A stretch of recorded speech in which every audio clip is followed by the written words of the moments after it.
안녕하세요. 이번에는 지난 시간에 이어서 그 캐러셀 컴포넌트를 성능을 최적화하는 방식에 대해 좀 더 설명을 드리려고 합니다. 저번 시간에 제가 캐러셀 컴포넌트를 제어 형식에서 비제어 구조로 전환을 하는 방식으로 계속해서 렌더링되는 문제를 해결했다고 했는데요. 당시에는 좀 빠른 시간 안에 이 문제를 해결해야 돼서 좀 여러 대안을 고려해보지 못했던 점이 아쉬워서 이번 기회에 좀 다른 방식으로 이 문제를 해결할 수 있었을까를 주제로 좀 더 조사를 해보았습니다. 네, 배경을 먼저 설명드리면 방금 말씀드렸던 것처럼 그 캐러셀 컴포넌트에서 그 사용자가 스와이핑 이벤트를 발생시켰을 때 그 슬라이드가 움직이는 그 거리를 유즈 스테이트로 관리하고 있었습니다. 그래서 스와이핑 이벤트가 발생할 때마다 이 이동거리, 즉 슬라이드가 바뀌는 그 움직임만큼의 상태로 관리되고 있기 때문에 셋 스테이트 함수가 호출되어서 계속해서 리액트 리렌더링이 연쇄적으로 발생했습니다. 리액트 프로파일러로 이거를 측정해 본 결과 스와이핑 한 번마다 좀 수십 번의 리렌더링이 되고 있는 점을 확인했고요. 따라서 좀 어쩔 때는 캐러셀이 좀 버벅거리는 그런 문제도 있었습니다. 따라서 이 해결책으로 당시에는 이 상태로 관리하던 슬라이드 이동 거리를 유즈 랩으로 바꾸고 돔에서 이 유즈 랩을 트랜스폼을 설정을 해서 직접 조작하는 방식으로, 즉 비제어 방식으로 바꿔서 문제를 해결했었습니다.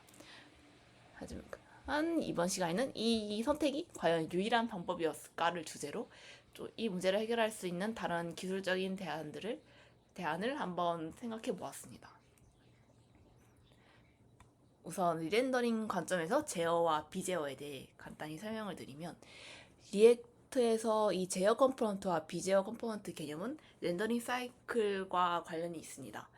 우선 제어 컴포넌트의 경우는 주요 밸류 값들을 모두 상태로 관리하기 때문에 이 상태가 변경될 때마다 리액트의 리렌더링이 발생할 수밖에 없습니다.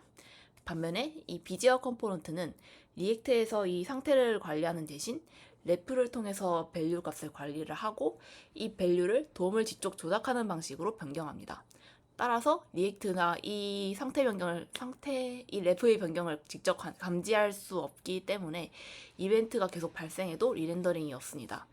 저는 당시에 이 점을 이용을 해서 상태로 관리하던 스와이핑 이벤트로 움직이는 이동거리를 래프로 바꾸었고, 좀 넓은 의미에서는 제어 방식을 비제어 방식으로 바꿨다라고 설명을 드릴 수 있을 것 같습니다. 그럼 다른 선택지는 없었을까요? 제가 이번에 한번 조사를 해보았는데요. 저도 이번에 처음에 알게 된 스크롤 스냅이라는 CSS 속성이 있었습니다. 이 CSS 속성을 사용하면 이 스와이핑 이벤트로 발생하는 이 슬라이드 움직임을 자바스크립트로 제어하는 대신 브라우저의 애니메이션으로 위임할 수 있습니다. 즉, 지금처럼 자바스크립트를 조작하는 방식 말고 브라우저의 스크롤 엔진만으로 이 스와이핑과 이 스냅 스크롤 동작을 전부 처리할 수 있는 방식입니다. 여기서 이 스냅의 용어에 대해 좀 더 조사해 봤는데요. 이 스냅이란 특정 요소를 위치에 딱 맞게 멈추도록 하는 CSS가 갖고 있는 기능이라고 합니다. 즉, 이 속성 중에 Start and Center라는 이런 추가 속성을 설정할 수 있는데요. 그 요소의 첫 시작점, 끝점, 이 중앙점에 맞춰서 어떤 특정 요소의 위치를 멈추도록 할 수 있는 그런 속성이라고 합니다. 따라서 이 스크롤을 생성을 하고 이 스크롤이 특정 축을 기준으로 조합을 한다면 스크롤링 되던 그 요소가 특정 위치에 딱 멈추게 하는 방식으로 해서 좀 캐러셀 스와이핑과 유사한 애니메이션 동작을 구현할 수 있다고 합니다. 이때 이 스크롤 처리는 합성 스레드에서 동작을 합니다. 즉 보통 브라우저에는 주요 동작을 함수, 로직을 처리하는 메인 스레드가 있는데요. 이 합성 스레드라는 또 별개의 스레드가 따로 동작합니다. 이 합성이란 아마 들어보신 분들도 계시겠지만 브라우저 렌더링 과정에 있는 그 컴포지팅, 즉 확선 단계의 역할을 주로 수행하는 그 스레드입니다. 따라서 이 메인 스레드를 점유하는 게 아니라 합성 스레드가 이 로직을 처리하기 때문에 메인 스레드가 자바스크립트를 실행하느라 바빠도 이 합성 스레드에서 별도로 수행하는 이 스크롤 이벤트는 끊길 가능성이 낮습니다. 따라서 이 랩 플러스 트랜스폼 방식, 즉 제가 원래 문제를 해결했던 방식보다 좀 다른 메인 스레드에서 분리한 접근입니다. 이거는 개략적인 이 실제 속성을 사용하는 방식인데요. 이런 식으로 스크롤을 일부러 만들고 이 스크롤 스냅 타입, 즉 X축 방향으로 스크롤 되게 하고 이 스크롤 바의 크기를 아예 없애서 스크롤은 실제로 있지만 마치 없는 것처럼 안 보이게 만들 수 있습니다. 이런 식으로 해서 스크롤 요소를 시작점에서 시작하고 이런 식으로 항상 멈출 수 있도록 하는 방식으로 슬라이드를 구현할 수 있다고 합니다. 그래서 브라우저의 렌더링 관점에서 비교를 하면 일반적으로 브라우저 렌더링 과정은 스타일이나 레이아웃을 계산을 한 다음 이걸 토대로 페인트를 칠하고 최종적으로 컴포지팅을 하는 게 일반적인 브라우저 렌더링 과정인데요. 제어 방식은 이 자바스크립트로 이 스와이핑 이벤트를 제어하기 때문에 리액트 리렌더링이 발생하고 경우에 따라 레이아웃이나 페인트 단계가 발생할 수 있습니다. 하지만 이 비제어 방식, 즉 제가 해결했던 방식은 컴포지트 단계만 수행을 하고 리액트의 개입 없이 할 수 좀 더 불필요한 리렌더링을 줄일 수 있는 방식이었고, 이 CSS 스크롤 스냅은 또 마찬가지로 컴포지트 스레드에서 처리하는 방식으로 이건 아예 자바스크립트의 영향이 좀 더 줄기 때문에 메인 스레드와 물리적으로 분리될 수 있다고 합니다. 실제로 그렇다면 이 CSS 스크롤 스냅 방식이 랑 제가 문제를 해결했던 방식이 어느 정도로 성능 차이가 큰지, 좀 서로 성능 차이가 유의미하게 다른지 좀 궁금해서 한번 직접 그 리액트 프로파일러로 비교해 봤는데요. 방식은 다음과 같습니다. 우선 시크릿 모드에서 진행을 해서 서드 파트 라이브러리 이벤트를 모두 차단시켰고, 해상도도 마찬가지로 프레임에 영향을 주기 때문에 최대한 고정시켰고, 그리고 스크린샷 에브리 옵션 같은 좀 오버헤드를 다 유발하는 것도 다 없애고 이런 식으로 세팅을 한 다음에 한 5번 정도 반복을 해서 성능을 측정했습니다. 그리고 이게 제가 실제로 성능을 측정했었을 때 당시 프로파일러 화면입니다. 저의 경우 스와이프 이벤트가 시작할 때와 끝날 때 딱 이 정도 구간의 성능만 측정하고 싶었기 때문에 이렇게 이벤트를 인식할 수 있도록 태그를 달아서 측정을 했습니다. 이렇게 했고요. 매회 측정 결과는 제가 여기 별도의 표로 저장해놨는데 이런 식으로 캡처 화면을 여기 저장을 해놨습니다. 각각 스크롤 이벤트는 제가 이번에 소개한 새로운 해결 방식이고, 래프 객체 플러스 트랜지션은 이거 트랜지션이 아니라 트랜스폼인데 제가 잘못 적었네요. 이거는 제가 문제를 실제로 해결했던 방식입니다. 그리고 요게 결과인데요. 숫자가 정말 많은데 우선은 이거 총 5번을 수행을 해서 그 중간값을 측정을 했습니다. 왜냐면 여러 번 시도를 했을 때 가장 좀 편차가 적고 좀 평균에 가까운 값을 찾고 싶었기 때문입니다. 그래서 최소값과 최대값을 측정을 했고 그 중간값으로 좀 이 평균값을 계산하려고 했습니다.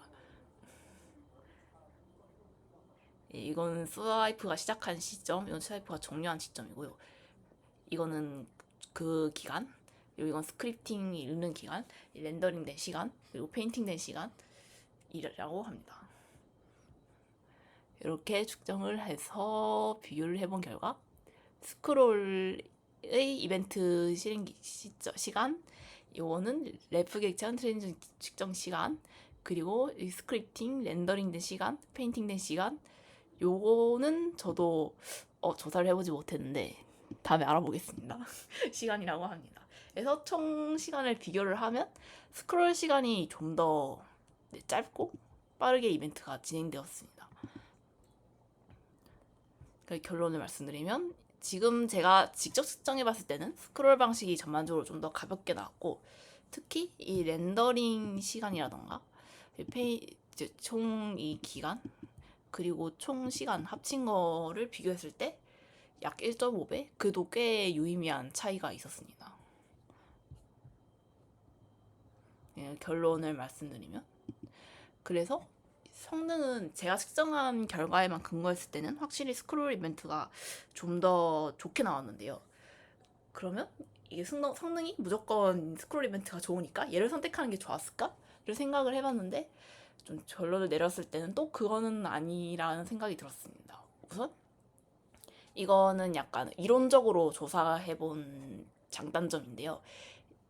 이 저희 서비스의 경우 스와이핑 이벤트를 실행했을 때 그 스와이프 캐러셀을 스와이핑해서 약간 끌어당기다가 드래그잉 했다가 돌려놨을 때 약간 통 튀는 듯한 추가적인 애니메이션이 있습니다. 즉 슬라이드의 양 끝에 도달했을 때 좀 더 이상 못 넘어가는 경우면 얘가 넘어가려듯 하다가 다시 원래 슬라이드로 돌아오는 듯한 그런 인터랙션 효과가 있었는데요. 이 효과를 스크롤로는 좀 구현을 하기 어렵다고 합니다. 즉 이 경계 저항, 좀 전문 용어로 표현하면 이걸 경계 저항이라고 하는데요.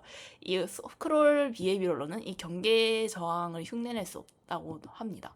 그리고 이 제가 추가적으로 사용자 스와이프 각도에 따라서 이게 수평 스크롤링인지 수직 스크롤링인지 구분하는 로직도 구현해놨었는데요. 이것도 좀 더 복잡하다고 합니다. 왜냐하면 이 두 조건은 도매 어쨌든 결과적으로 직접 접근해야만 구현이 가능하기 때문인데요.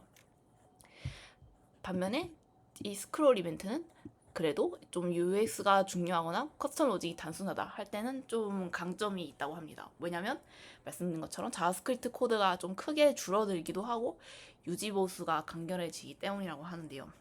저희의 경우는 우선은 기본적으로 애초에 무한 캐러셀 로직이라던가 이런 기본적인 로직 자체를 리액트로 다 구현을 해놓은 상태였고 좀 처음부터 캐러셀이 스크롤 기반이었던 건 아니었기 때문에 좀 래프와 트랜스폼 방식으로 간단하게 전환할 수 있어서 이 방식을 선택했었는데요. 확실히 성능 면에서는 스크롤 방식이 좋긴 하지만 결국에는 좀 마이그레이션 관점에서 생각했을 때는 제가 선택했던 방식을 그대로 유지하지 않았을까라는 생각이 듭니다. 그래서 결론을 좀 길어졌는데요. 말씀드리면 뭔가 이 방식이 지금 이 무한 캐러셀 방식을 구현을 할 때 좀 처음부터 0에서 1을 만들어야 되는 방식인지 혹은 기존의 로직을 개선만 하는 방식인지에 따라서도 좀 다를 것 같고 좀 이 캐러셀에 어느 정도 사용자 인터랙션을 넣을 건지에 따라서도 조금씩 선택할 수 있는 선택 근거가 조금씩 달라질 것 같아서 좀 이런 트레이드를 고려해서 선택하는 게 중요하지 않을까 생각이 들었습니다. 네, 여기까지가 저희 발표였습니다. 감사합니다.